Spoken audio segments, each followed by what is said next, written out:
चलो देखो question number 1 से देखते हैं, ठीक है। देखो क्वेश्चन नंबर 1 कह रहा है कि magnesium is a member of which group of the periodic table, ठीक है। तो पीरियोडिक टेबल में सबसे पहले याद रखना है कि पीरियोडिक टेबल में टोटल नंबर ऑफ ग्रुप कितना होता है। तो पीरियोडिक टेबल में अगर ग्रुप पूछेगा तो कितना था 18, है ना। और अगर पीरियड पूछेगा तो पीरियड कितना होता है 7 होता है, ठीक है। इन जनरल अगर पीरियोडिक टेबल में पूछेगा तो हम यही लेके चलेंगे, लेकिन अगर मेंडलीव्स के पीरियोडिक टेबल में स्पेसिफिक मेंशन करके पूछेगा तब हमारा जो है ग्रुप कितना हो जाएगा बाबू 8 हो जाएगा, और पीरियड कितना रहेगा हमारा 7 रहेगा। क्लियर है इतना बात, ठीक है। अब हमसे पूछा है कि magnesium is a member of which group of the periodic table, कौन से ग्रुप का जो है वो मेंबर है तुम्हारा मैग्नीशियम। तो इसके लिए तो तुमको पीरियोडिक टेबल याद करना होगा, ठीक है। तो ग्रुप 8 का होता है या ग्रुप 1 का, ग्रुप 2 का, या नॉन मेटेलिक एलिमेंट का। तो मैग्नीशियम जो है वो तुम्हारा ग्रुप 2 का होता है, ठीक है। ग्रुप 2 का जो है वो मेंबर होता है, ठीक है। अब वो क्वेश्चन नंबर 2 पूछा है, how many periods are there in the periodic table. Periodic table में कितने जो है पीरियड्स होते हैं।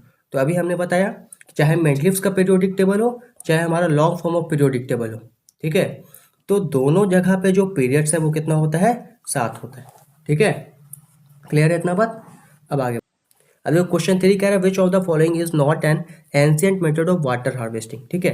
अब हमसे पूछा कि इसमें से कौन जो है एंशियंट मेथड नहीं है वाटर हार्वेस्टिंग का, ठीक है। इसमें पहला दिया है तुम्हारा कट्टा, दूसरा है कुल, तीसरा है डगवेल और डी है तुम्हारा आइरिस, ठीक है। एक्चुअल में ये एग्जैक्ट साइंस का सवाल नहीं है, लेकिन यहाँ पे दे दिया है तो आंसर याद रखना क्या हो जाएगा हमारा डगवेल हो जाएगा, ठीक है। डगवेल जो है वो हमारा एंशियंट मेथड नहीं है। एंशियंट का मतलब कि जो मेथड हमारे पूर्वज इस्तेमाल किया करते थे, ठीक है।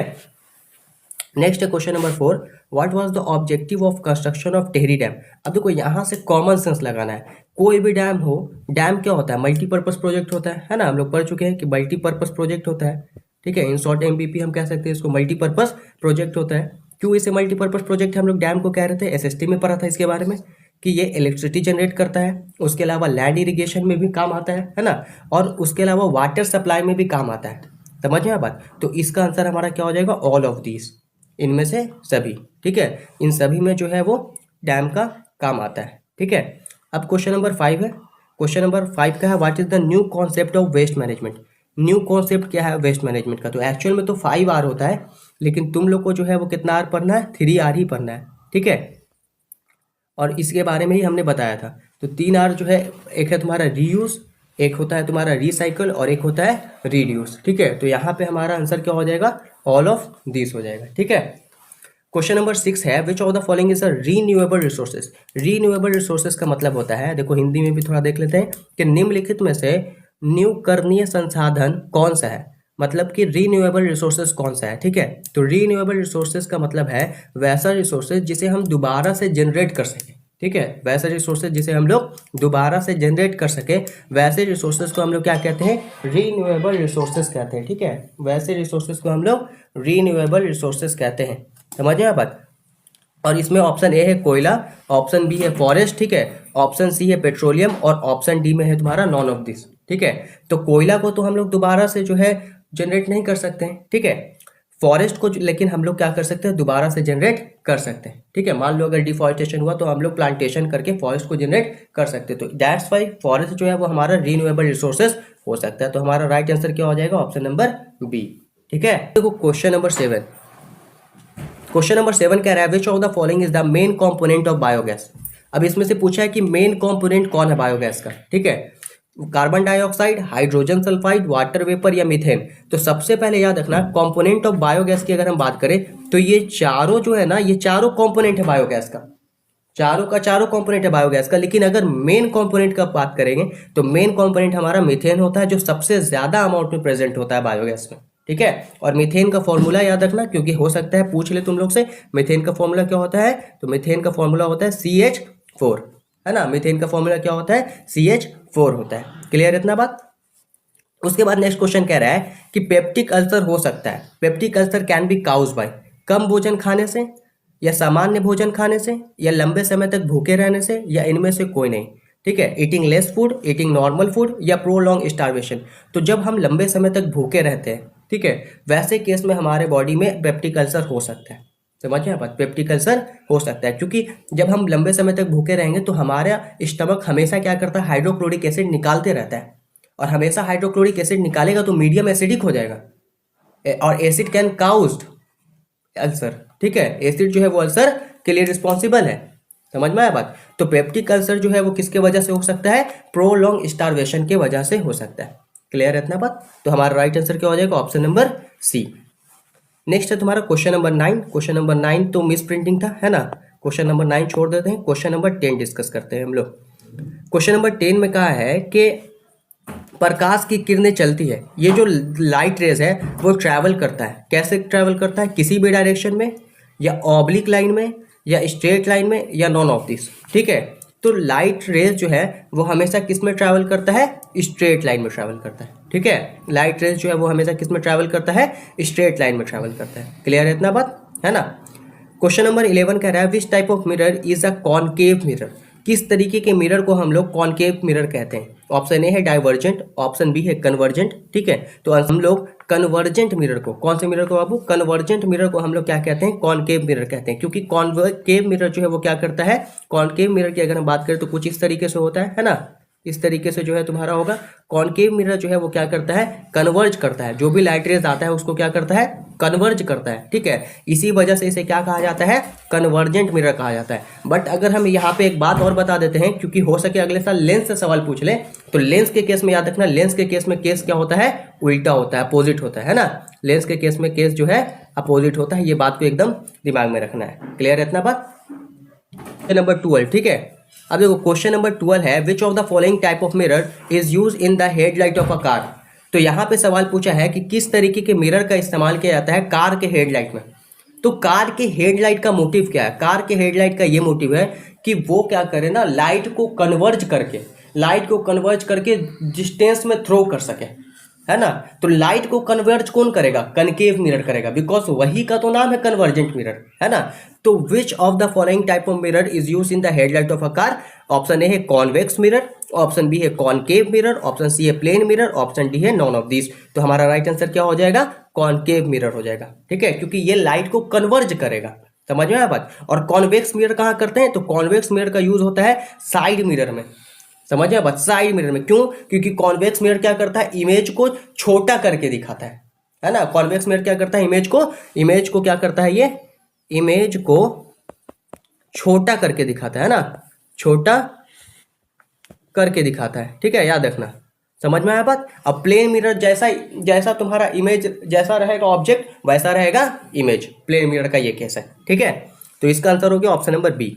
The focal length of a concave mirror is, अवतल दर्पण की फोकस दूरी होती है पॉजिटिव, निगेटिव, ए और बी दोनों, या इनमें से कोई नहीं। तो याद रखना जो फोकल लेंथ होता है कॉनकेव मिरर का वो हमारा क्या होता है, हमेशा निगेटिव होता है, ठीक है।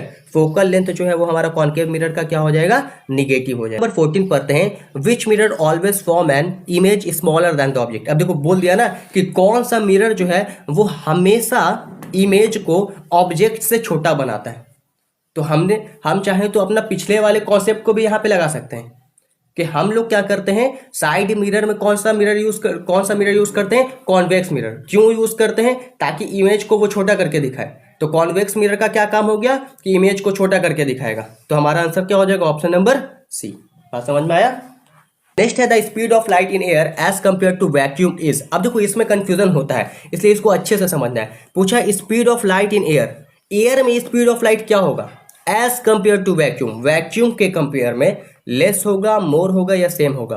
तो देखो अगर हम वैक्यूम की बात करें तो वहां तो कुछ भी नहीं है, पूरे तरीके से खाली है ना। तो वहां पे जाहिर सी बात है कि स्पीड क्या होगा, ज्यादा होगा। लेकिन एयर में क्या है, एयर में रेसिस्टेंस है, और एयर में रेसिस्टेंस होने के वजह से, रुकावट होने के वजह से जो स्पीड ऑफ लाइट है वो क्या हो जाएगा, हमारा कम हो जाएगा। समझ में आया बात। कहा है कि प्रकाश द्वारा प्रदर्शित कौन सी घटना तारों की टिमटिमाहट से प्रदर्शित होती है, ठीक है। तो इसका हमारा क्या हो जाएगा, पूछा है कि which phenomena exhibited by light is demonstrated in the twinkling of star. तो जो ट्विंकलिंग ऑफ स्टार होता है उसके लिए कौन सा फेनोमेना, कौन सा प्रोसेस जो है रिस्पॉन्सिबल होता है, ठीक है। ऑप्शन ए है रिफ्लेक्शन, ऑप्शन बी है डिस्पर्सन, ऑप्शन सी है स्कैटरिंग, और ऑप्शन डी है रिफ्रैक्शन, ठीक है। तो रिफ्लेक्शन तो सिंपल है, आया और गया, bounce back of light.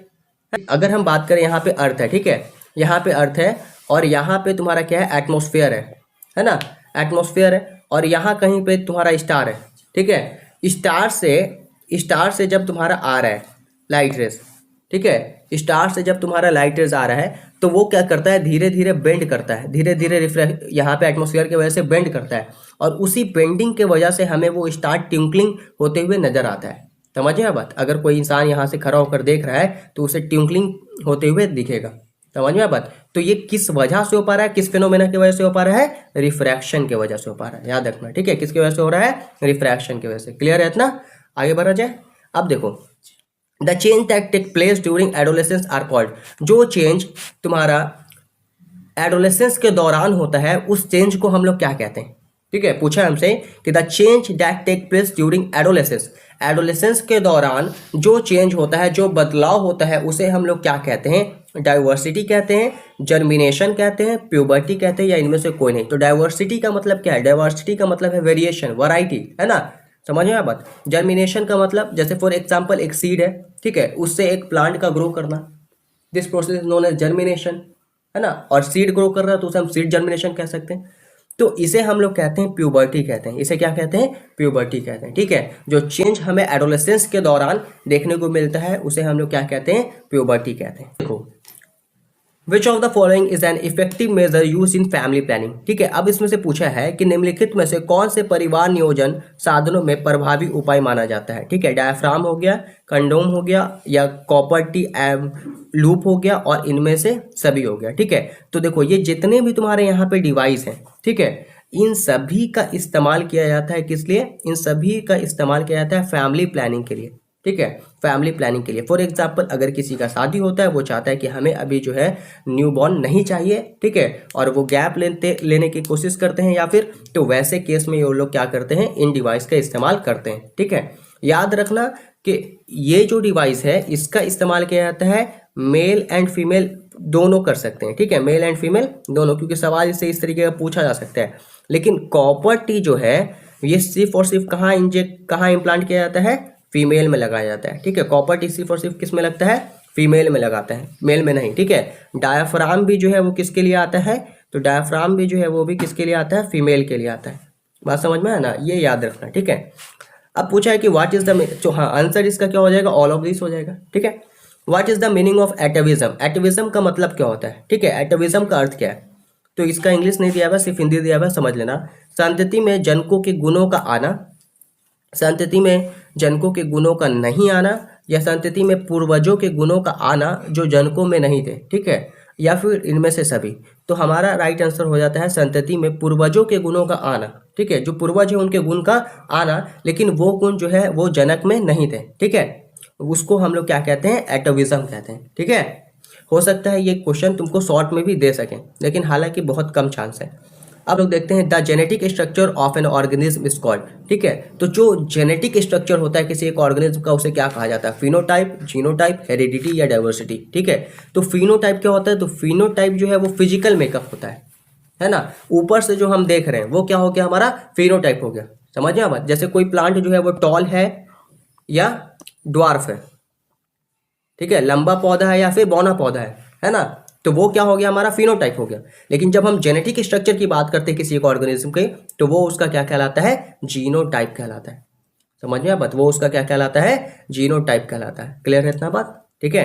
Heredity क्या होता है, तो हेरिडिटी का मतलब मैंने बताया था कि transfer of character from parents to progeny, माता पिता से बच्चों में लक्षण का जाना by the process of inheritance, ठीक है, इज कॉल्ड हेरिडिटी। उसी को हम लोग क्या कहते थे, हेरिडिटी कहते थे। और डाइवर्सिटी का मतलब मैंने बताया वेरिएशन, वैरायटी, कोई चीज कितने प्रकार का है, ठीक है। 21 कह रहा था evolution of organism by natural selection is called. अब ये जो evolution of organism by natural selection, उसे क्या कहा जाता है, ठीक है। तो उसे हम लोग मेंडलिज्म कहते हैं, या लैमार्किज्म कहते हैं, या माइक्रो डेवलपमेंट कहते हैं, या डार्विनिज्म कहते हैं। तो ये साइंटिस्ट के नाम के बेस्ड पे रखा गया है, ठीक है। तो इसे हम लोग डार्विनिज्म कहते हैं। क्या कहते हैं, डार्विनिज्म। और डार्विन के बारे में बहुत सारी कहानी एवोल्यूशन के दौरान मैंने सुनाया था, ठीक है।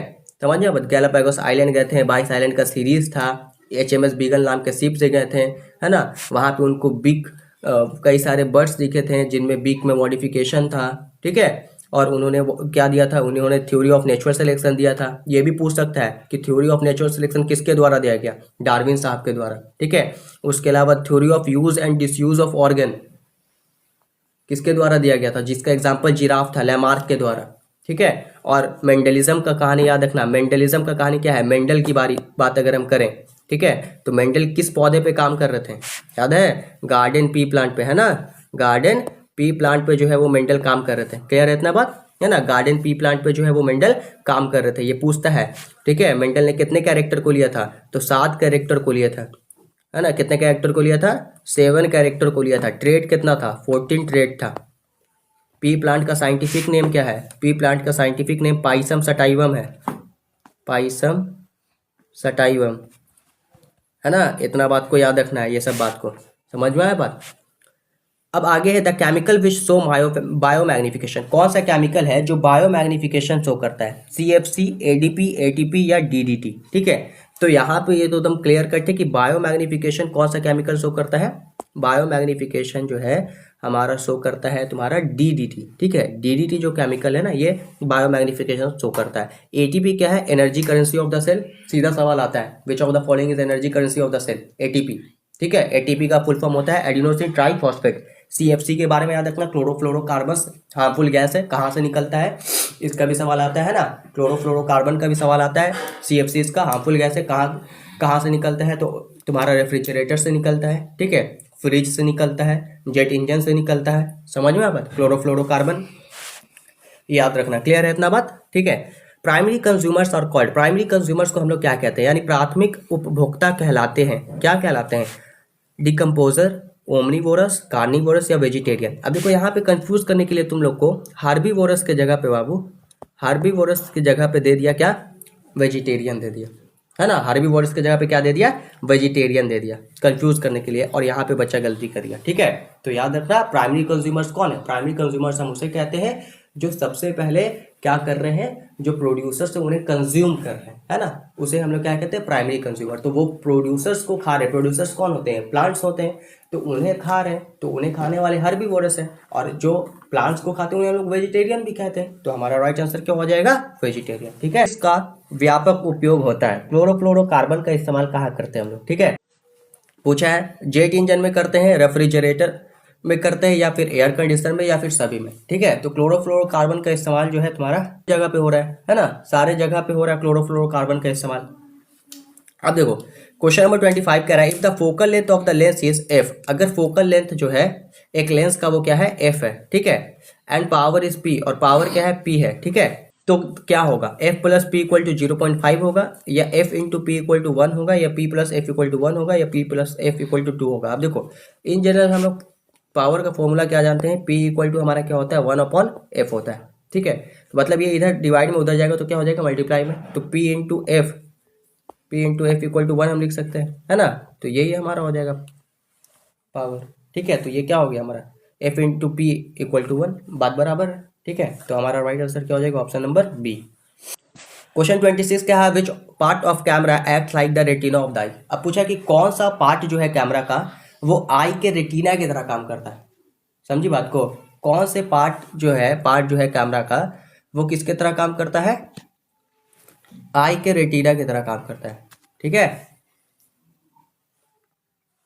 तो आई का रेटिना का काम क्या है, आई का रेटिना का अगर हम काम देखें तो वहां पे इमेज बनता है ना, वहां पे क्या बनता है, वहां पे बनता है इमेज, है ना, आई के रेटिना की अगर हम बात करें तो वहां पे क्या बनता है, इमेज बनता है, ठीक है। तो कैमरा में कहाँ पे इमेज बनता है, अपर्चर पे, लेंस पे, फिल्म पे, या शटर पे, तो फिल्म पे, समझे अब, तो फिल्म जो है वो क्या कर रहा है, आई के रेटिना की तरह काम कर रहा है, क्लियर है बात।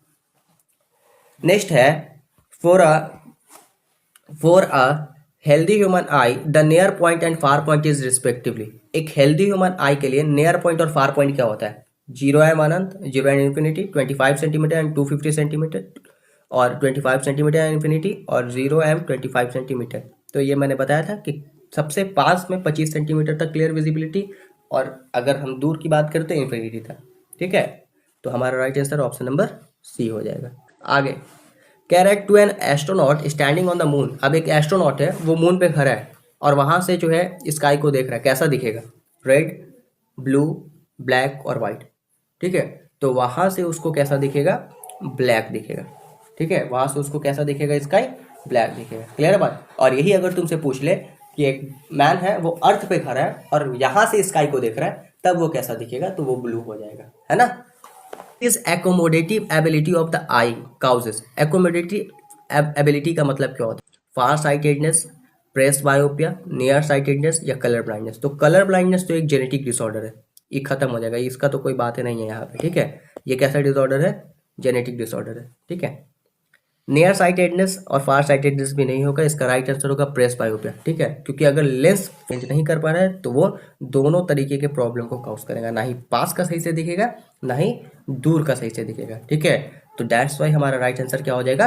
प्रेस बायोपिया हो जाएगा, यानी कि जरा दृष्टि दोष हो जाएगा। और इस ये जितना भी पॉइंट है ना, चाहे फार साइटेडनेस, चाहे प्रेस बायोपिया, चाहे नियर साइटेडनेस, ये एग्जाम के पॉइंट ऑफ व्यू के लिए बहुत इंपॉर्टेंट है। समझिए बात, ये बहुत इंपॉर्टेंट है, चाहे ऑब्जेक्टिव ले ले चाहे सब्जेक्टिव ले ले, ठीक है। हर जगह इसका सवाल आते रहता है। अब पूछा था unit of resistivity in a conductor. एक कंडक्टर में रेसिस्टिविटी का यूनिट क्या होगा? ओम मीटर, ओम पर मीटर, ओम पर, या इनमें से कोई नहीं। तो सिंपल याद रखने वाला चीज़ है कि यूनिट जो है रेसिस्टिविटी का कंडक्टर में क्या होता है तुम्हारा? ओम मीटर होता है, ठीक है। उसके अलावा याद रखना चार्ज का यूनिट क्या होता है? पूछे वाला सवाल है, चार्ज का यूनिट क्या होता है? कूलम्ब, है ना।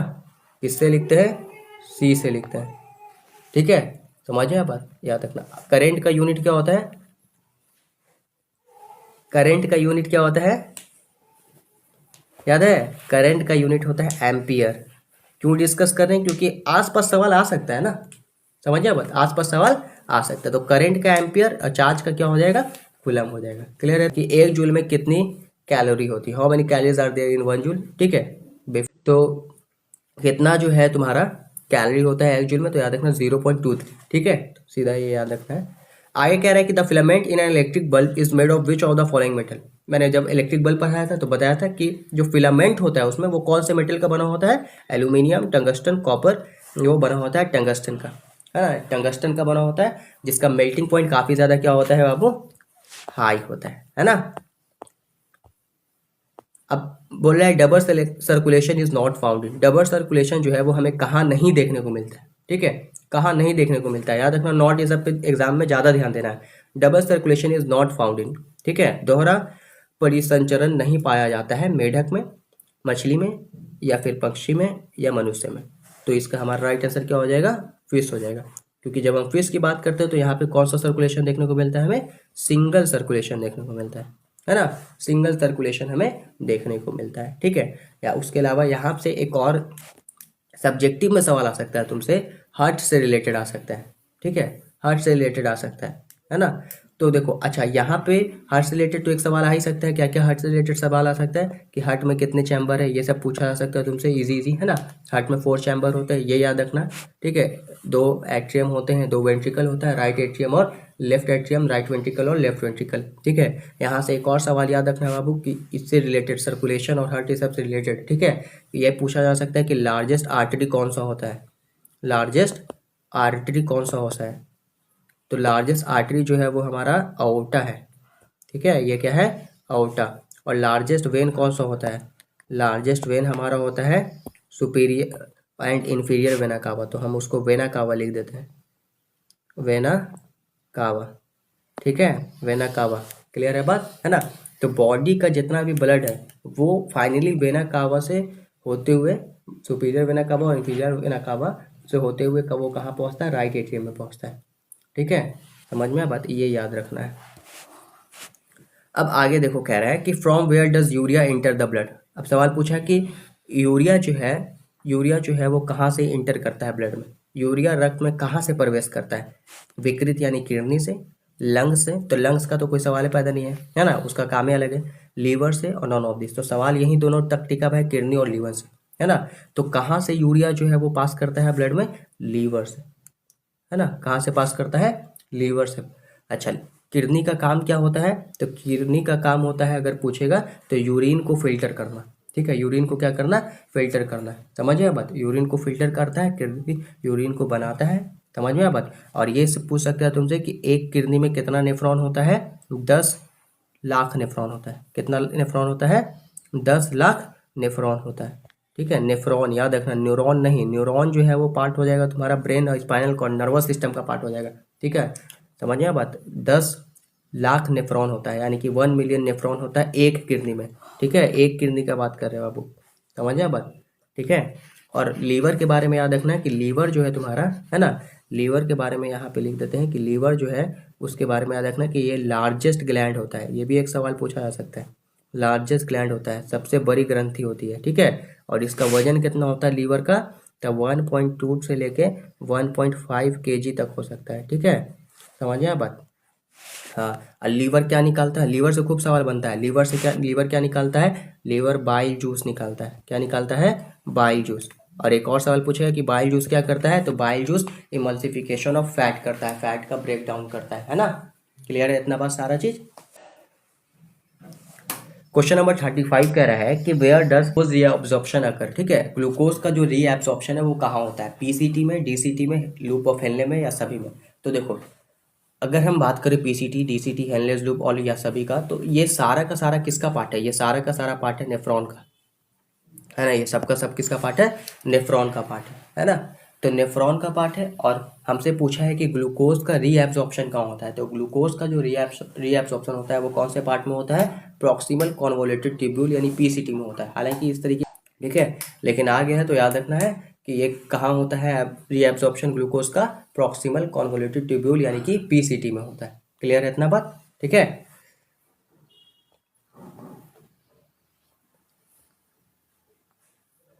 अब देखो कहाँ है नेक्स्ट, कि the mechanism for removing harmful substance formed as a result of various activities from the body is called. तो सिंपल धरना है यहाँ पे कि रिमूवल ऑफ हार्मफुल सब्सटेंस, है ना। बॉडी से जब हम लोग हार्मफुल सब्सटेंस को रिमूव करते हैं तो वो क्या कहलाता है ना। और ये नहीं, वो क्या कहलाता है ये हमसे नहीं पूछा है, वो पूछा है कि वो किस सिस्टम के द्वारा होता है, ठीक है। तो कौन सा सिस्टम जो है वो रिस्पॉन्सिबल है बॉडी से हार्मफुल सब्सटेंस को रिमूव करने में, ठीक है। तो हमारा इसका राइट आंसर क्या हो जाएगा, एक्सक्रीटरी सिस्टम।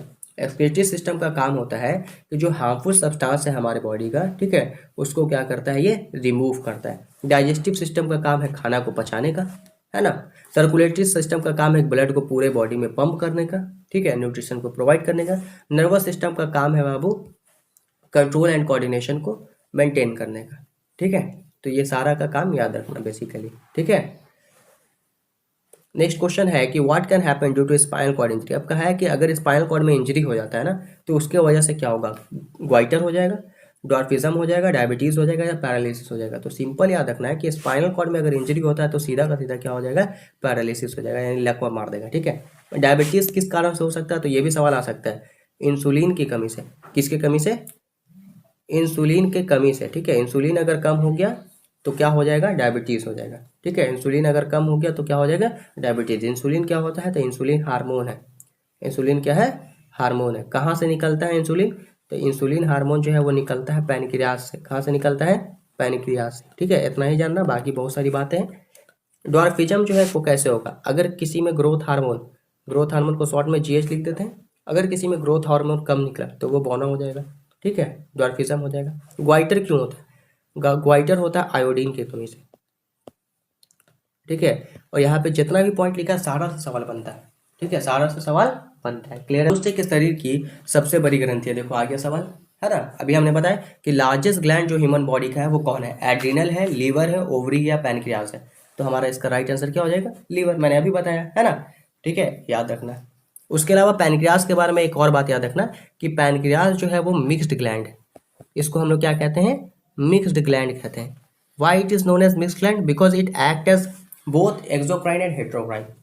ज़्यादा इंग्लिश हो गया, हिंदी बोलते हैं। मिक्स ग्लैंड इसको इसलिए कहते हैं क्योंकि ये एंडोक्राइन की तरह भी काम करता है और एक्सोक्राइन की तरह भी काम करता है। समझ में बात, इसीलिए ये वक्त पड़ने पे एंजाइम भी निकालता है और वक्त पड़ने पे ये हार्मोन भी निकालता है। बात समझ में आया, है ना। अभी हमने देखा था पैनक्रियाज से क्या निकल रहा था, इंसुलिन निकल रहा था, है ना। और पैनक्रियाज से हमारा पैनक्रियाटिक जूसो निकलता है, ठीक है। आगे देखो, plant hormone is also called. तो प्लांट, यहाँ से देखो, यहाँ से शॉर्टकट, प्लांट को हम लोग क्या कहते हैं, फाइटो, है ना। फाइटो माने प्लांट, तो प्लांट हार्मोन क्या कहलाएगा तुम्हारा, फाइटो हार्मोन, खत्म, ठीक है। An example of vegetative propagation through leave is, ठीक है। लीव के थ्रू जो वेजिटेटिव प्रोपगेशन है होता है वो किस में होता है, ठीक है। लीव के थ्रू जो वेजिटेटिव प्रोपगेशन है वो किस में होता है, अनियन में, पोटैटो में, रोज में, या ब्रायोफाइलम में। तो लीव्स के थ्रू जो वेजिटेटिव प्रोपगेशन है ना वो हमारा ब्रायोफाइलम में होता है, ठीक है, कहाँ होता है, ब्रायोफाइलम में। ब्रायोफाइलम के साथ साथ एक एग्जाम्पल और याद रखना, कैलन कोई, कैलन कोई, ठीक है। उसके अलावा अनियन में क्या होता है, तो अनियन में बल्ब बनता है, क्या बनता है, बल्ब, ठीक है, ये याद रखना। पटैटो में क्या होता है, तो पटैटो में ट्यूबर, पटैटो में क्या है, ट्यूबर। रोज, रोज के में हम लोग क्या करते हैं, स्टेम का कटिंग कर देते हैं ना, यहाँ से उठाते हैं इसको, यहाँ लिख देते हैं, स्टेम का क्या कर देते हैं, कटिंग करके लगा देंगे, तो दूसरा रोज का जो प्लांट है वो हम ग्रो करा पाएंगे, ठीक है। तो ये सारा का बात याद रखना। नेक्स्ट है an aqueous solution of acid conduct electricity because acid in water. अब जो कह रहे हैं कि एक एक्वस सॉल्यूशन जो है एसिड का, वो इलेक्ट्रिसिटी कंडक्ट करता है बिकॉज एसिड जो है वाटर में क्या करता है, तो एसिड जब वाटर के साथ रिएक्शन करता है तो हम पढ़े थे कि वो H+ आयन देता है ना बाबू। तो H+ आयन देता है, डैश वाई, ये तुम्हारा क्या हो जाएगा, गेट आयोनाइज, ठीक है। तो ऑप्शन नंबर ए बाबू, तो H+ आयन देता है, डैश वाई, ये तुम्हारा क्या हो जाएगा, गेट आयोनाइज, ठीक है। तो ऑप्शन नंबर ए। नेक्स्ट पूछा है कि विच of the following is not an all factory indicator. अब देखो पूछा है कि इसमें से कौन ऑल फैक्ट्री इंडिकेटर नहीं है। ऑल फैक्ट्री इंडिकेटर का मतलब होता है, देखो सबसे पहले इंडिकेटर का मतलब समझो। इंडिकेटर का मतलब है जो हमें बताया कि कौन चीज़ एसिड है या कौन चीज़ बेस है, उसे हम लोग क्या कहते हैं, इंडिकेटर कहते हैं, ठीक है। अब पूछ लिया कि ऑल फैक्ट्री इंडिकेटर कौन नहीं है, तो ऑल फैक्ट्री इंडिकेटर का मतलब वैसा इंडिकेटर जिसके स्मेल से हम पता करें, है ना, कि कोई चीज़ एसिड है या फिर बेस है। समझ में आ बात। तो पूछा है कौन ऑल फैक्ट्री इंडिकेटर नहीं है, clove oil, vanilla, sweet potato, या ऑल ऑफ दिस। तो याद रखना हमारा जो स्वीट पोटैटो है ना, ये ऑल फैक्ट्री इंडिकेटर नहीं, ठीक है। विच acid is found in ant sting. अब पूछा है कि कौन सा एसिड जो है वो एंट स्टिंग में पाया जाता है, ठीक है। तो एंट स्टिंग में कौन सा एसिड पाया जाता है, citric acid, acetic acid, methanoic acid, या नॉन ऑफ दिस, ठीक है।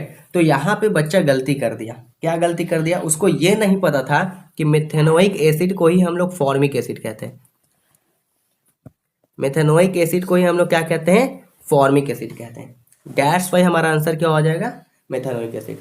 समझ में बात। सिट्रिक एसिड कहाँ पाया जाता है, लेमन में, है ना, कहाँ पाया जाता है, लेमन में, या फिर हम ऑरेंज भी कह सकते हैं, ऑरेंज में भी, है ना, यहाँ पाया जाता है, ठीक है। एसिटिक एसिड को हम लोग और क्या कहते हैं, तो इसके बारे में याद रखना, विनेगर कहते हैं, ये भी एक सवाल बनता है, vinegar is also known as acetic acid, ठीक है। और मेथेनोइक एसिड को हम लोग फॉर्मिक एसिड कहते हैं, जो कहाँ पाया जाता है, एंट स्टिंग में। क्लियर है इतना बात। विच of the following is kept immerse in water. किसको हम लोग पानी में डुबा के रखते हैं, ठीक है, व्हाइट फॉस्फोरस को, रेड फॉस्फोरस को, आयोडीन को, या सल्फर को, ठीक है। तो हम लोग क्या करते हैं ना, व्हाइट फॉस्फोरस को पानी में डुबा के रखते हैं, समझे बात, क्योंकि ये हाईली रिएक्टिव होता है। जैसे ही वाटर से हम इसको निकालेंगे ना, काफ़ी हाईली रिएक्टिव होता है, ठीक है, इस वजह से इसको पानी में डुबा के रखा जाता है। समझ में आ बात। The substance present as impurities in ore are called. जो सब्सटेंस प्रेजेंट होता है एज ए इम्प्योरिटीज ओर में, उसे हम लोग क्या कहते हैं, स्लैग कहते हैं, गैंग कहते हैं, या मिनरल्स कहते हैं, या नॉन ऑफ दिस। तो ये तो बेसिकली पढ़ाए थे, है ना, कि जो इम्प्योरिटीज होता है तुम्हारा ओर में, उसे क्या कहा जाता है, गैंग कहा जाता है, ठीक है, उसे गैंग कहा जाता है। 46, ठीक है। 46 में कह रहा है which of the following metals can be easily cut with a knife. कौन से मेटल को हम लोग आसानी से नाइफ से काट सकते हैं, ठीक है। सोडियम मेटल है, या कॉपर, या निकल, या एल्यूमिनियम, ठीक है। तो सोडियम मेटल को हम लोग इजिली जो है वो क्या कर सकते हैं, नाइफ से काट सकते हैं। अच्छा क्वेश्चन है, फिर से रिपीट कर सकते हैं, ठीक है। अब यहाँ पे पूछा है कि सोने में कौन सी धातु मिलाकर मिश्र धातु तैयार की जाती है। Which metal is mixed with gold to make an alloy, ठीक है। तो इसका हमारा राइट आंसर क्या हो जाएगा, हम लोग क्या मिलाते हैं सोने में एलॉय बनाने के लिए, कॉपर को मिलाते हैं, ठीक है। Silicon is Al। सिलिकॉन क्या है, नॉन मेटल है, सिलिकॉन क्या है, मेटल है, नॉन मेटल है, या अलॉय है, या मेटलॉइड्स है, ठीक है। तो सिलिकॉन जो है वो एक हमारा क्या होता है, मेटलॉइड्स होता है, ठीक है। सिलिकॉन जो है वो मेटलॉइड्स होता है। मेटलॉइड्स क्या होता है, जो ना ही मेटल है, जो ना ही नॉन मेटल है ना, उसे हम लोग क्या कहते हैं, मेटलॉइड्स कहते हैं। क्लियर है बात। In the Kalpakkam nuclear power plant located, ठीक है। तो ये बाहर वाला सवाल है ना, कहाँ पे जो है ये लोकेटेड है, ये सीधा याद कर लेना। इसीलिए तो 80 क्वेश्चन है ना, 80 क्वेश्चन में आपको क्या करना है, 40 ही करना है, ठीक है। तो ये सब क्वेश्चन पे नज़रअंदाज कर देना, क्योंकि ये सब क्वेश्चन में चांस ऑफ गलती जो है ज़्यादा होता है, ठीक है, क्योंकि लोकेशन वाला है, साइंस का कोई लिंक नहीं है। तो इसका हमारा आंसर सीधा याद रखना क्या हो जाएगा, तमिलनाडु, ठीक है। इसका आंसर क्या हो जाएगा, तमिलनाडु हो जाएगा, ठीक है। अब पूछा है कि the main component of domestic gas LPG is. तो मेन कंपोनेंट है हमारा डोमेस्टिक गैस का, वो क्या है, जो एलपीजी गैस होता है हमारा, एलपीजी का फुल फॉर्म भी याद रखना, लिक्विफाइड पेट्रोलियम गैस, ठीक है। उसका मेन कंपोनेंट क्या है, इथेन, प्रोपेन, ब्यूटेन, या मीथेन, ठीक है। तो इसका मेन कंपोनेंट जो है वो ब्यूटेन होता है। ठीक है, क्या होता है? ब्यूटेन। साथ ही साथ ब्यूटेन के साथ साथ प्रोपेन भी इसमें प्रेजेंट होता है। समझ में आ पाए? ठीक है, तो प्रोपेन एंड ब्यूटेन दोनों लेकर हम लोग चलेंगे। ठीक है, the two non renewable source of energy are. यहाँ पे पूछा है कि दो नॉन रिन्यूएबल का मतलब कि वैसे सोर्स ऑफ एनर्जी जिसे हम दोबारा जनरेट नहीं कर सकते, वो कौन सा है? गोबर गैस एंड बायोमास। तो गोबर गैस को तो जनरेट किया जा सकता है। ठीक है, उसके बाद कोल एंड पेट्रोलियम, तो ना ही हम कोल को जनरेट कर सकते हैं दोबारा, ना ही हम पेट्रोलियम को जनरेट कर सकते हैं दोबारा। तो हमारा राइट आंसर क्या हो जाएगा? Option number B. ठीक है, समझ में आया बात?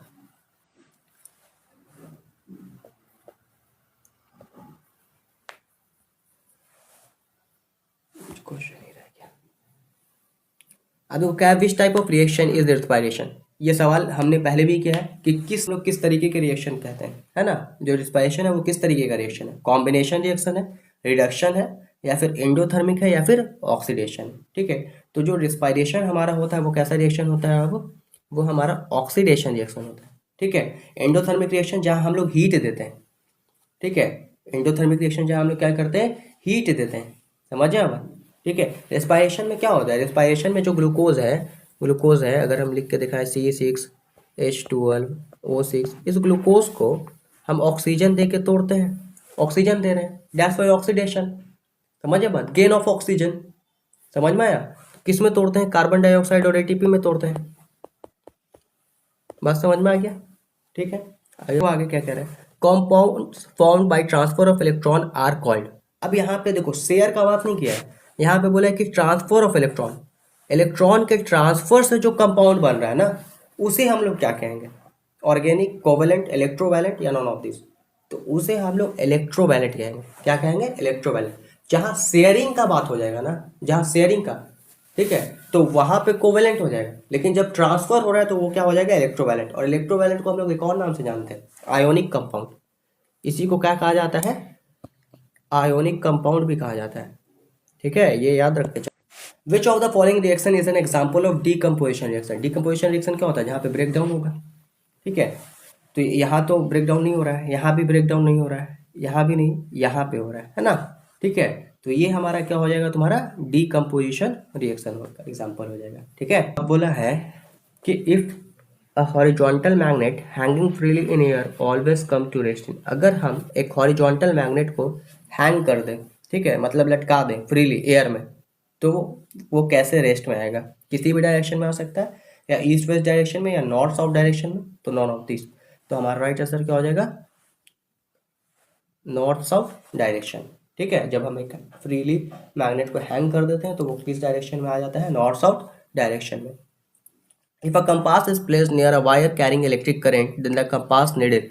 अब देखो मैंने बताया था कि अगर कोई एक वायर है उससे करंट पास कर रहा है, उसके पास जब तुम लेके जाओगे कंपास को, ठीक है, तो यहाँ पे एक वायर है, उससे जब करंट पास कर रहा है, ठीक है, करंट पास करा देते हैं, आई करंट पास कर रहा है, ठीक है, और यहाँ पे जब हम कंपास को ले जाएंगे तो उसका नीडल क्या करेगा? डिफ्लेक्ट करेगा। तो आंसर हो जाएगा हमारा क्या? नीडल उसका क्या करेगा? डिफ्लेक्ट करेगा। ठीक है, विल बी डिफ्लेक्टेड। आगे है कि Faraday made many revolutionary discoveries including. अब देखो फैराडे ने कई सारे रेवोल्यूशनरी डिस्कवरी की, उसमें और क्या इंक्लूड है? Electromagnetic induction, law of electrolysis, both A and B, या नॉन ऑफ दिस। तो इनका दोनों था। ठीक है, लॉ ऑफ इलेक्ट्रोलिसिस भी था और इलेक्ट्रोमैग्नेटिक इंडक्शन भी था, बोथ ए एंड बी हो जाएगा। कि एन इलेक्ट्रिक मोटर कन्वर्ट्स। अब जो एक इलेक्ट्रिक मोटर होता है ना, वो क्या करता है? वो इलेक्ट्रिकल एनर्जी को लेता है और मैकेनिकल एनर्जी में कन्वर्ट कर देता है ना? उसको हम लोग इलेक्ट्रिसिटी देते हैं और वो मैकेनिकल एनर्जी में उसको कन्वर्ट कर देता है। तो वो क्या करता है? केमिकल एनर्जी को इलेक्ट्रिकल एनर्जी में कन्वर्ट करता है। नहीं होगा ये, है ना? गलत हो गया। इलेक्ट्रिकल एनर्जी को मैकेनिकल एनर्जी में कन्वर्ट करता है, ये हमारा सही आंसर हो जाएगा। ठीक है, in Fleming's left hand rule the index finger of the left hand indicates. तो फ्लेमिंग लेफ्ट हैंड रूल में जो इंडेक्स फिंगर्स होता है हमारा लेफ्ट हैंड का, वो क्या इंडिकेट करता है? Direction of magnetic field, direction of electric force applied on the conductor, direction of electric current flowing in the conductor, या नॉन ऑफ दिस। तो ये हमें बताता है क्या? डायरेक्शन ऑफ मैग्नेटिक फील्ड, है ना? ये चीज था। ठीक है,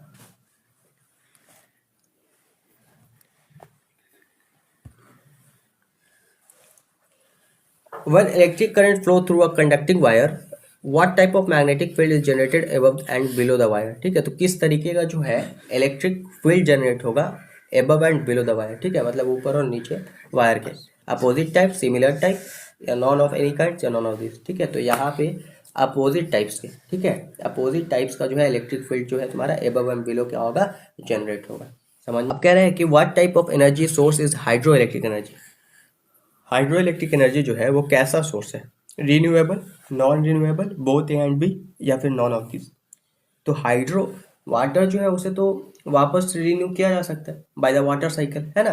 तो हमारा इसका आंसर क्या हो जाएगा, रीन्यूएबल हो जाएगा, ठीक है। Which gas is responsible for global warming, कौन सा गैस जो है वो रिस्पॉन्सिबल है ग्लोबल वार्मिंग के लिए। ग्लोबल वार्मिंग क्या है, excess heat on the earth, earth के ऊपर जब एक्सेस हीट बना रहता है, और एक्सेस हीट के लिए कौन रिस्पॉन्सिबल है, ग्रीन हाउस गैसेस रिस्पॉन्सिबल है जो ग्रीन हाउस इफेक्ट को करवाते हैं। और ग्रीन हाउस गैसेस कौन है, हमारे कार्बन डाइऑक्साइड, ये सब। तो हमारा इसका आंसर क्या हो जाएगा, कार्बन डाइऑक्साइड, ठीक है। समझ में आया बात। How many isomers of butane are possible, तो कहा है कि कितने आइसोमर्स जो हैं ब्यूटेन के पॉसिबल्स होते हैं, ठीक है। तो आइसोमर्स कितने पॉसिबल होते हैं तुम्हारे ब्यूटेन के, तो इसको सीधा याद रखना 2, ठीक है। बाकी आइसोमर्स ये सब जो डिटेल में है ना, तो सब क्लास 11 में पढ़ना है तुम लोगों को, आइसोमेरिज्म पूरा चैप्टर ही।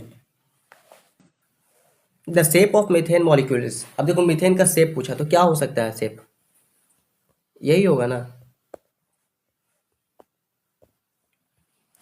ठीक है। तो क्या है, ये 4 है ना, लीनियर है, एनुलर है, टेट्राहेड्रल है, या ऑक्टाहेड्रल है। टेट्राहेड्रल हो जाएगा, ठीक है, tetra means 4। The valency of carbon in organic compound, organic compound में बैलेंसी कार्बन का क्या होगा, ऑर्गेनिक। अब देखो कार्बन जो ऑर्गेनिक के कंपाउंड बनाए हुए करता है, carbon containing compounds are known as organic compound, तो बैलेंसी क्या हो जाएगा 4, मालूम है हम लोग को। Which of the following is a saturated hydrocarbon, बताया था सैचुरेटेड और अनसैचुरेटेड, ठीक है। An single single carbon carbon के बीच में सिंगल बॉन्ड रहेगा, तो an saturated hydrocarbon, carbon carbon के बीच में डबल या ट्रिपल रहेगा तो अनसैचुरेटेड, इन और आइन यूज करेंगे, ठीक है। तो यहाँ पे हमसे पूछा सैचुरेटेड हाइड्रोकार्बन कौन है, इथेन हो जाएगा, एन, ठीक है। आगे देखो, IUPAC name of ethylene, ethylene का आईयूपीएसी नेम क्या होगा, इथेन, इथाइन, इथीन, या नॉन ऑफ दिस। तो याद रखना इथाइलिन का जो आईयूपीएसी नेम है वो क्या होता है, इथीन होता है, ठीक है। पूरा आईयूपीएसी नेम तुमको एक आईयूपीएसी चैप्टर क्लास 11 में पढ़ाया जाएगा, उसमें सिखाया जाएगा, ठीक है, कि आईयूपीएसी नेम कैसे लिखते हैं। बेसिकली हमने तुमको बेसिक बेसिक सिखाया था, जैसे मीथेन, इथेन, प्रोपेन, ब्यूटेन, ये सब का सिखाया था, है ना।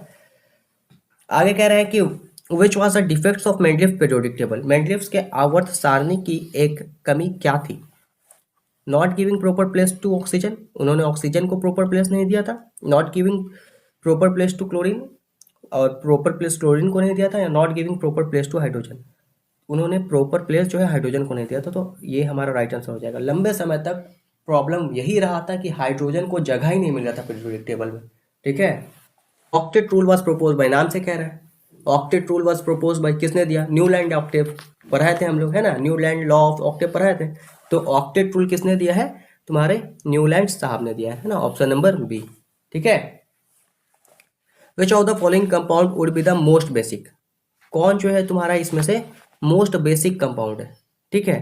तो मोस्ट बेसिक तुम्हारा कौन हो जाएगा, SO2, सल्फर डाइऑक्साइड, या Na2O, या Al2O3, या NO2। तो मोस्ट बेसिक जो है इसमें से तुम्हारा हो जाएगा Na2O, ठीक है। समझ आया बात, ठीक है। Na2O जो है वो तुम्हारा क्या हो जाएगा, मोस्ट बेसिक हो जाएगा। Bile juice is secreted by, देखो सवाल आ गया ना, वो हमने बताया था कि बाइल जूस जो है वो कहाँ से सिक्रेट होता है, oral cavity, liver, small intestine, या स्टमक। तो बाइल जूस जो है वो कहाँ से सिक्रेट होता है, तुम्हारा लीवर से, ठीक है। CO2 from outside environment to cell and removal of CO2 is referred to as, अब कह रहा है कि transfer of O2 from outside environment, ठीक है, एनवायरनमेंट से, आउटसाइड एनवायरनमेंट से ऑक्सीजन का ट्रांसफर होना, ठीक है, to cells and removal of CO2, और CO2 का रिमूवल होना क्या कहलाता है, एक्सहेलेशन कहलाता है, रिस्पायरेशन कहलाता है, इनहेलेशन कहलाता है, या नन ऑफ दिस। तो इसे हम लोग रिस्पायरेशन कहते हैं, है ना, इसे हम लोग क्या कहते हैं, रिस्पायरेशन कहते हैं, ठीक है। एक्चुअल में तो ये ब्रीथिंग होगा, लेकिन यहाँ पे उस तरीके का ऑप्शन नहीं है, तो breathing is commonly known as respiration चलता है, ठीक है। The main source of oxygen in photosynthesis, main source क्या होता है ऑक्सीजन का फोटोसिंथेसिस में, वाटर होता है, ठीक है। कौन होता है, वाटर। हालांकि फोटोसिंथेसिस से बहुत सारा सवाल बनेगा, फोटोसिंथेसिस से ये भी सवाल बन सकता है कि फोटोसिंथेसिस का रिएक्शन लिखिए, फोटोसिंथेसिस को डिफाइन कीजिए, इस तरीके का सवाल एग्जाम में पूछता है, ठीक है। Which of the following is known as the energy currency of the cell, सवाल आ गया। हमने ऊपर डिस्कस किया था कि energy currency of the cell हम किसे कहते हैं, ATP, ADP, DTP, या इनमें से कौन है। तो ATP को हम लोग क्या कहते हैं, energy currency of the cell कहते हैं। अच्छा, क्या डिफरेंस है ATP और ADP में, तो ATP एडिनोसिन ट्राइफॉस्फेट है, 3 फॉस्फेट है, और ADP एडिनोसिन डाइफॉस्फेट है, ठीक है, याद रखना। पादप में जाइलम उत्तरदायी है। Xylem in plant is responsible for, किसके लिए?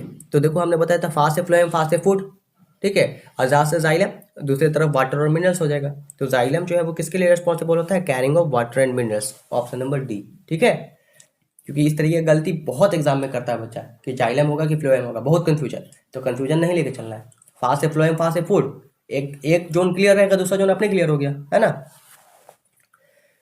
क्वेश्चन नंबर 80 कह रहा है कि अपार्ट फ्रॉम प्लाज्मा, यानी प्लाज्मा के अलावा विच of the following is found in blood, और क्या पाया जाता है ब्लड में?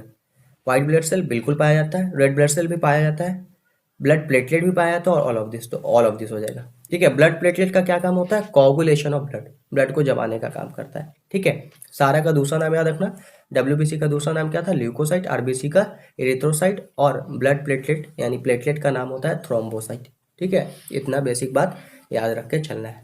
क्लियर है यहाँ तक? ठीक है।